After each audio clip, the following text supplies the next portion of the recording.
Karyn Bryant for MMA H.E.A.T. I'm here with Alistair Overeem. He's facing Travis Browne at UFC Fight Night. And go ahead and rehydrate, my friend.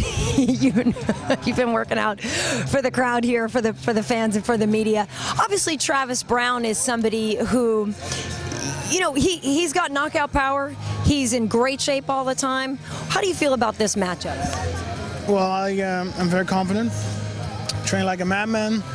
And yeah, I think stylistically it's a fight that yeah, he's a striker, I'm a striker, so it's promised to be an explosion. Well, and it's interesting too. I believe that you're the favorite in this fight. Do you like being in that position? I don't care about that kind of stuff.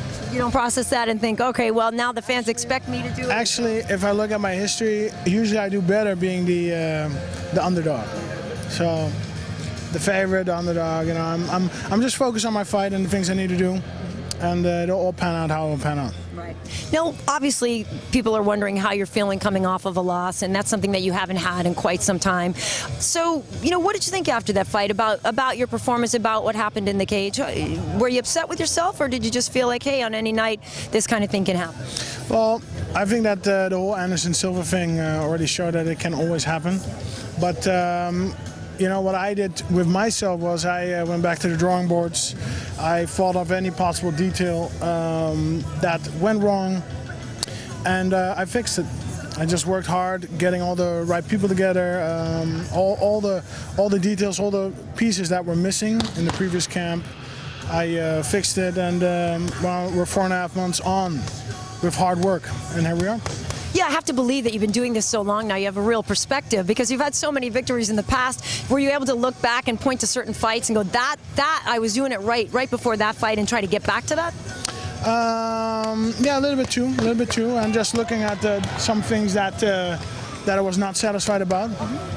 And what were those things? But the thing is that from a loss you learn way more than from a win. Because when you're winning, you're doing something good, and that means you don't have to go back to the drawing board. Right. But when you lose, you have to go back. So that's what I did. Let's talk about the Black Zillions in your camp. I actually was talking to your girlfriend over there a little bit, and she said that you've pretty much broken everybody that came in. We know that with the Black Zillions, you kind of have your own thing because the guys aren't big enough, right? So you have to bring your own guys in. But how's the camp going, and how hard is it for you to find sparring partners? Well, I'm not really doing that. That's the coach work. Yeah. But in the end, we're kind of falling apart, yeah. Also mentally. Oh, really? So, yeah. I would think, do you go over and pluck guys from football teams around there? Because there's, you know, obviously a lot of top-level athletes playing college ball down there. Well, they're big, but they're not fighters. We do work only with fighters. Yeah. So you still liking Florida? Is it still treating you well? My brother lives right down there. I brought him by your gym that time. But you still liking it there? Yeah, I love it. Love it. I mean, the weather's awesome. People are nice. There's a lot to do. It's a world destination. It attracts people from everywhere. So for me, Miami's my home. Nice. And what do you think after this fight? Is there anybody that you have your eyes on? I know Fabricio Verdum is saying he's trying to wait for the winner of JDS and Kane, and I don't know if you believe that Fabricio's worthy of that shot next, but is there somebody you have your eyes on if you take Travis out? No, for me, I'm just focused on this fight, and you know, we're gonna see what the UFC wants after. But for me, I'm just focused on this fight, and let the pieces fall where they may. Yeah.